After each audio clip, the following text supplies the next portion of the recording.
ఓం శ్రీ గణేశాయ నమః. శ్రీమాత్రే నమః. శివాయ గురవే నమః. శ్రీకృష్ణ పరబ్రహ్మణే నమః. శ్రీరామాయ నమః. శ్రీ గురుభ్యో నమః.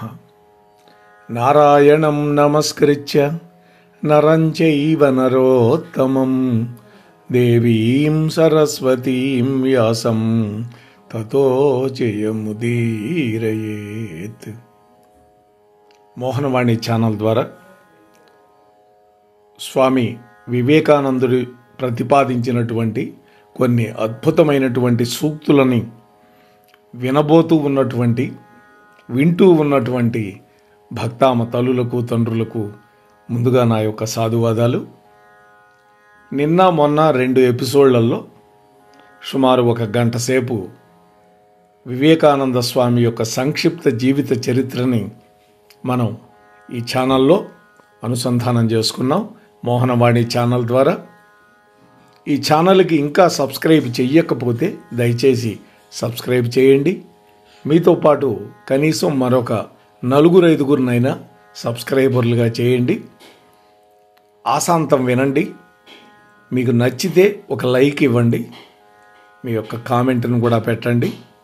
మీ బంధుమిత్రులందరికీ కూడా షేర్ చేసి 10 మందికి ఈ వీడియో అందే విధంగా మీ వంతు ప్రయత్నం మిమ్మల్ని కోరుకుంటూ ఈ రోజున స్వామి వివేకానంద రాసినటువంటి ప్రేరణాత్మకమైనటువంటి సూక్తులను కొన్నింటిని అనుసంధానం చేసే ప్రయత్నం చేద్దాం. మొట్టమొదటిది ఏంటంటే, స్వామి అంటారు, రోజుకు ఒక్కసారైనా మీతో మీరు మాట్లాడుకోండి, లేకపోతే ఈ ప్రపంచంలో ఒక తెలివైనటువంటి వ్యక్తిని కలవడాన్ని మీరు కోల్పోవచ్చు అన్నారు. ఎంత అద్భుతమైన మాటో చూడండి. అంటే మన అంతరంగంలోకి తొంగి చూడాలి. అలా గనక చెయ్యకపోతే ఏమవుతుందంటున్నారు? ఒక తెలివైనటువంటి వ్యక్తిని కలవడాన్ని మీరు కోల్పోవచ్చు అని. మీరేం తక్కువ వాళ్ళు కాదు. రెండోది, నీ మీద నువ్వు నమ్మకం ఉంచుకోనంత వరకు దేవుడిని నమ్మలేవు అన్నారు. అంటే మన మీద మనకి ఆత్మవిశ్వాసం ఉండాలి. ఆత్మవిశ్వాసం ఎవడిలోనైతే ఉండదో వాడు దేవుణ్ణి కూడా నమ్మడం. మరొకటి, మీరు లోపల నుండి బయటకి ఎదగాలి. ఎవ్వరూ మీకు బోధించలేరు, ఎవ్వరూ మిమ్మల్ని ఆధ్యాత్మికంగా మార్చలేరు. మీ స్వంత ఆత్మ తప్ప వేరే గురువు ఎవ్వరూ మీకు లేరు. ఈ విషయాన్ని బాగా గుర్తుపెట్టుకోండి అంటున్నారు. అంటే మన ఆత్మే మనకు గురువు. మరొకటి, మన ఆలోచనలు మనల్ని ఎలా తయారు చేశాయో అదే మనల్ని. కాబట్టి మీరు ఏమనుకుంటున్నారో జాగ్రత్తగా చూసుకోండి. పదాలు ద్వితీయమైనవి, ఆలోచనలు జీవిస్తాయి. ఆలోచనలు చాలా దూరం ప్రయాణిస్తాయి. ఈ విషయాన్ని మాత్రం మర్చిపోవద్దు అంటున్నారు. సత్యాన్ని 1000 రకాలుగా చెప్పచ్చు. ఒక నిజాన్ని 1000 రకాలుగా చెప్పచ్చు. అయినప్పటికీ ప్రతి ఒక్కటి నిజం కాకపోవచ్చు. ఈ విషయం గుర్తుపెట్టుకోవాలి. ఇంకొక అద్భుతమైనటువంటి సూక్తి ఏంటంటే, లేవండి, మేల్కోండి, మరియు లక్ష్యం చేరే వరకు ఆగద్దు అన్నారు.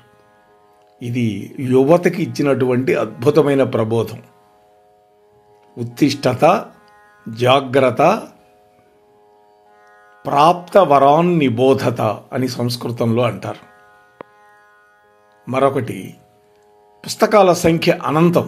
ఎందుకంటే అనేకమైనటువంటి రచయితలు అనేకమైన గ్రంథాలు రాశారు. అంతేకాదు సమయం చాలా తక్కువ ఉంటుంది మనకి. జ్ఞానం యొక్క రహస్యం ఏమిటి అంటే, అవసరమైన దాన్ని తీసుకోవడమే. అవసరమైన దాన్ని తీసుకొని దానికి అనుగుణంగా మన యొక్క జీవితాన్ని జీవించడానికి ప్రయత్నం చేయాలి. అంతేగాని అన్ని పుస్తకాలని చదవాలని ప్రయత్నం మంచిది కాదు. మరొకటి, ఏమీ అడగద్దు, ప్రతిఫలంగా ఏమీ కోరుకోవద్దు. మీరు ఇవ్వాల్సింది మాత్రం ఇవ్వండి, అది మీకు తిరిగి ఇబ్బడి ముబ్బడిగా వస్తుంది. కానీ ఇప్పుడు మాత్రం దాని గురించి ఆలోచించద్దు. అంటే ప్రతిఫలాపేక్ష లేకుండా సేవ చేయి, ఎవరికైనా ఇవ్వు, అంతే తప్ప నాకు ఇది వస్తుంది అని ఆలోచించి మాత్రం చెయ్యొద్దు అని చెప్పారు ఇక్కడ. మరొకటి, ఆత్మకి అసాధ్యం అని ఎప్పుడు అనుకోవద్దు. అలా అనుకోవడం అతిపెద్ద విశ్వాసం, మత విశ్వాసం అవుతుంది. పాపం ఉంటే ఇది ఒక్కటే పాపం, మీరు బలహీనులు లేదా ఇతరులు బలహీనులు అని చెప్పడమే. మరొకటి, భౌతికంగా ఏమీ కలత చెందనటువంటి ఒక మనిషి అమరత్వాన్ని చేరుకుంటాడు అని.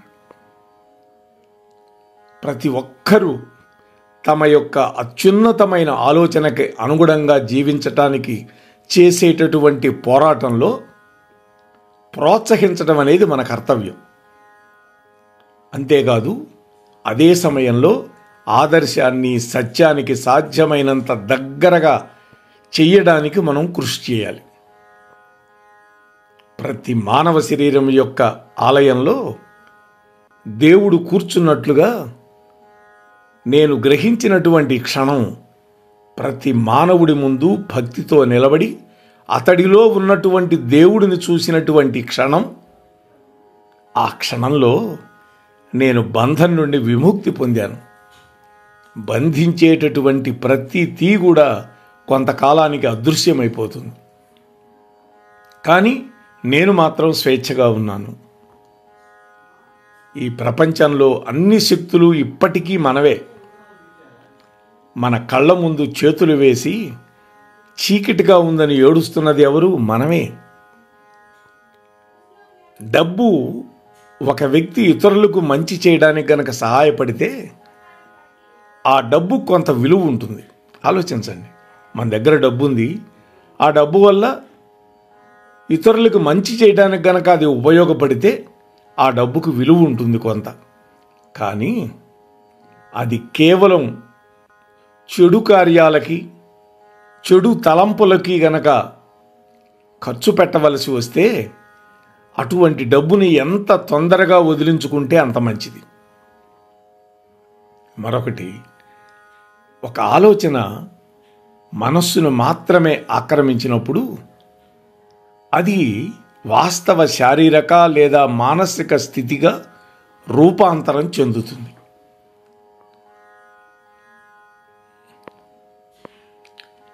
మనం ఏమిటి అనే దానికి మనమే బాధ్యత వహిస్తాం.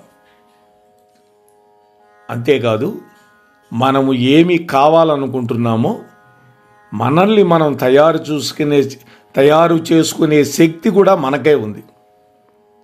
మనం ఇప్పుడు ఉన్నది మన స్వంత గత చర్యల ఫలితమైతే భవిష్యత్తులో మనం ఏమి కావాలనుకుంటున్నామో అది మన యొక్క ప్రస్తుత చర్యల ద్వారా ఉత్పత్తి అవుతుంది. కాబట్టి మనం ఎలా వ్యవహరించుకోవాలో తెలుసుకోవాలి దీన్ని బట్టి. మరొకటి, ఒకే ఆలోచన తీసుకోండి మనస్సులోకి. ఆ ఒక్క ఆలోచననే మీ జీవితంగా మార్చుకోండి. దాని గురించి మాత్రమే ఆలోచించండి, దాని గురించి మాత్రమే కలలు కనండి. ఆ ఆలోచనతోనే జీవించండి. మన మెదడు, కండరాలు, నరాలు, మన శరీరంలో ఉండే ప్రతి భాగం ఆ ఆలోచనతో నిండి నిబిడీకృతం కానివ్వండి. మిగిలినటువంటి ప్రతి ఆలోచనని విడిచిపెట్టేయండి. అదే విజయానికి గొప్ప మార్గం అన్నారు. చాలా అద్భుతమైనటువంటి మాట చెప్పారు. విజయానికి మార్గం. ఇక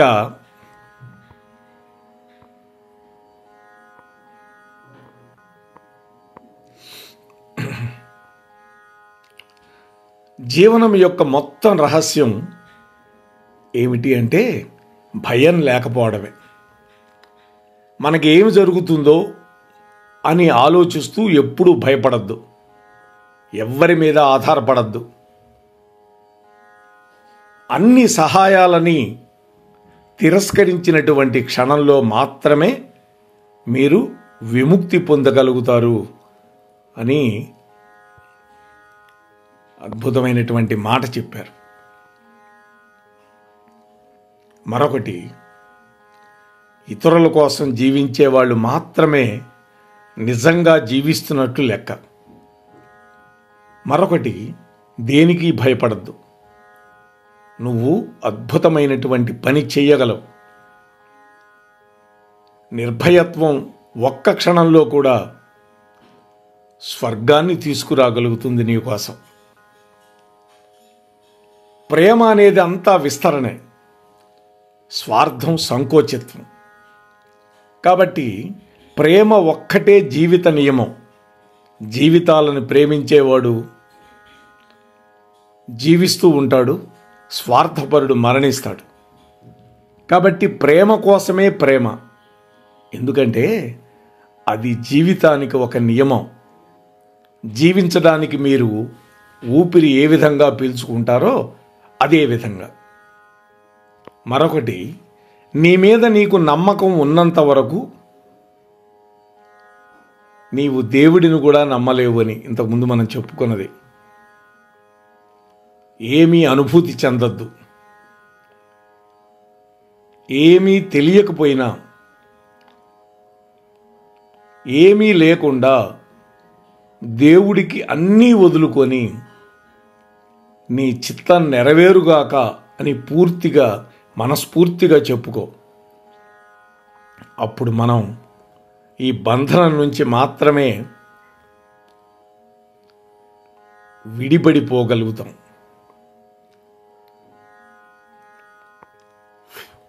ఆ ఆలోచన మనం చెయ్యగలగాలి.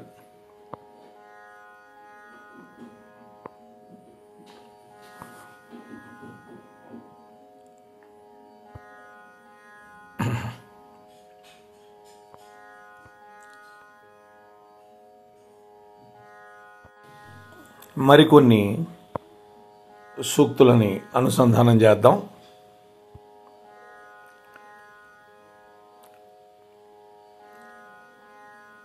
ఒక రోజులో నీకు ఎటువంటి సమస్యలు ఎదురు కాకపోతే నువ్వు తప్పు మార్గంలో ప్రయాణిస్తున్నావని ఖచ్చితంగా అనుకోవచ్చు. గుండెకి మెదడికి మధ్య సంఘర్షణ జరిగితే అప్పుడు నువ్వు నీ హృదయాన్ని మాత్రమే అనుసరించాలి. ఇతరుల నుండి మంచిని నేర్చుకో, కానీ దానిని తీసుకురండి మరియు మీ స్వంత మార్గంలో ఆ మంచిని గ్రహించు. ఇతరులలాగా మారద్దు.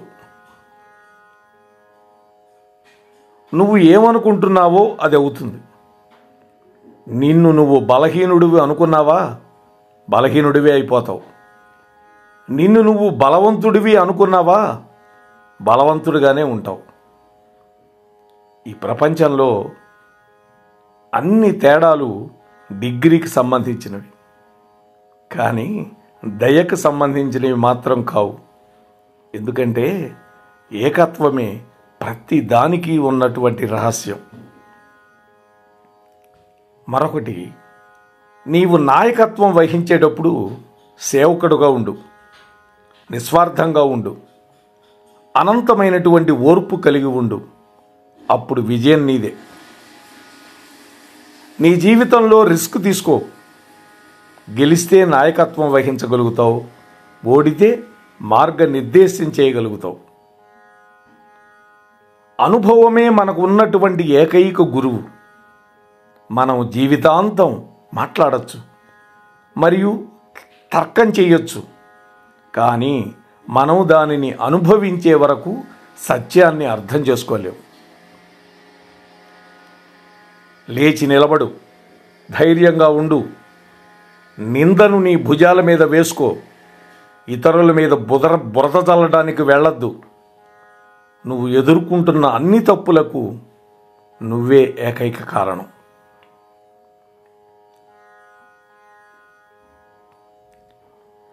ఇతరుల నుండి మంచిని నేర్చుకో, కానీ నీ స్వంత మార్గంలోనే ఆ మంచిని గ్రహించు. సౌఖ్యం అనేది సత్యానికి పరీక్ష కాదు. నిజం అనేది తరచుగా సౌకర్యవంతంగా ఉండడానికి దూరంగా ఉంటుంది. ఒకే పని చెయ్యి, అంతేకాదు ఆ పని చేస్తున్నప్పుడు నీ మొత్తం ఆత్మను దానిలో పెట్టు, మిగతావన్నీ మినహాయించు. శారీరకంగా, మేధోపరంగా మరియు ఆధ్యాత్మికంగా బలహీనపరిచే ఏదైనా సరే దానిని కాలకూట విషంగా భావించి విడిచిపెట్టు. భగవంతుడిని ఈ జీవితంలో, తదుపరి జీవితంలో అన్నిటికంటే ప్రియమైన వ్యక్తిగా పూజించాలి, ఆరాధించాలి భగవంతుణ్ణి. నాలో ఎన్ని తప్పులు ఉన్నా నన్ను నేను ప్రేమించుకుంటే కొన్ని తప్పులు చూసిన వెంటనే ఎవరైనా ఎలా ద్వేషించగలుగుతాను నేను?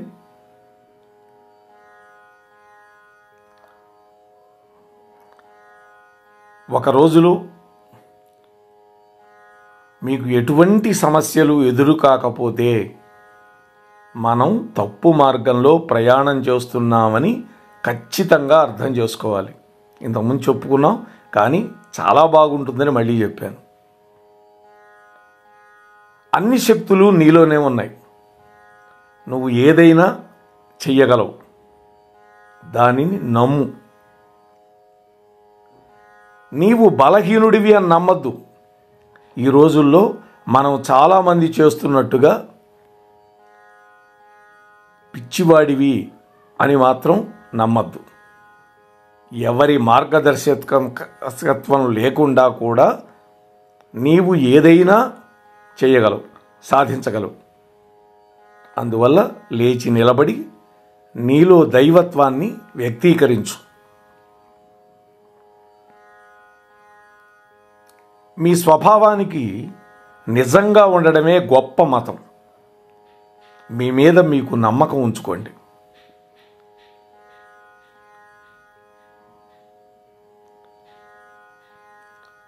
అతిపెద్ద పాపం ఏంటంటే ఈ లోకంలో నిన్ను నీవు బలహీనుడుగా భావించటమే.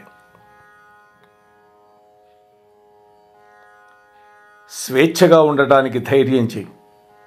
నీ ఆలోచన ఎంత దూరం వెళ్ళాలో అంత దూరం వెళ్ళు. అంతేకాదు దానిని నీ జీవితంలో అమలు చేయడానికి ధైర్యం చేయి.